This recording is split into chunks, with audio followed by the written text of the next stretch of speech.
Donald Trump made headlines last night for promising again not to run as a third-party candidate. We spoke earlier with Face the Nation moderator John Dickerson about why Trump made that point.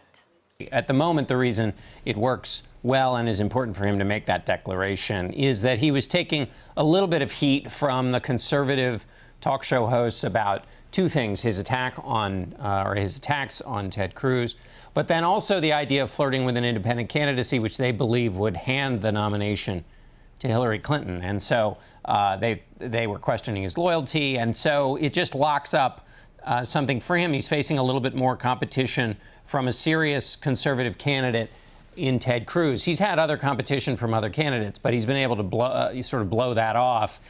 No real threat with the base of the party from somebody like Jeb Bush or John Kasich.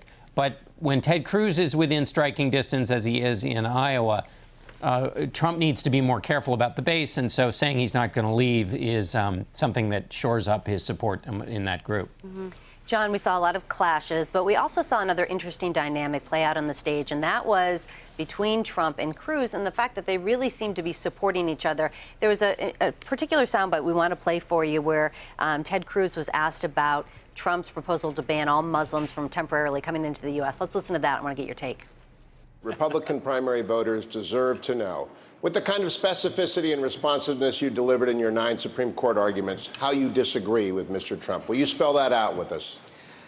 Well, listen, Hugh, everyone understands why Donald has suggested what he has. We're looking at a president who's engaged in this doublespeak, where he doesn't call radical Islamic terrorism by its name. Indeed, he gives a speech after the San Bernardino attack where his approach is to try to go after the constitutional rights of law-abiding citizens rather than to keep us safe. And even worse, President Obama and Hillary Clinton are proposing bringing tens of thousands of Syrian refugees to this country when the head of the FBI has told Congress they cannot vet those refugees.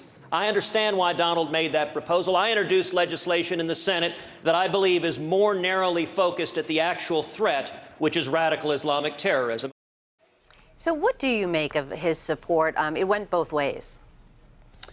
Well, he doesn't want to get into a fight with Donald Trump for a couple of reasons. One, he assumes that all of the Trump voters will come his way when Donald Trump ultimately falls. And that's the strategy that Cruz is supporting or following, is the idea that Donald Trump will eventually someday fall when voters look at the candidates and think of them in terms of who's going to be commander-in-chief. But that was a textbook Cruz answer, which is that he didn't answer the underlying question about his differences with Donald Trump, but he then took the answer he decided to actually give was one that was sort of a pitch to voters about how strong he would be and how he has the eye on the ball in terms of the terrorist threat.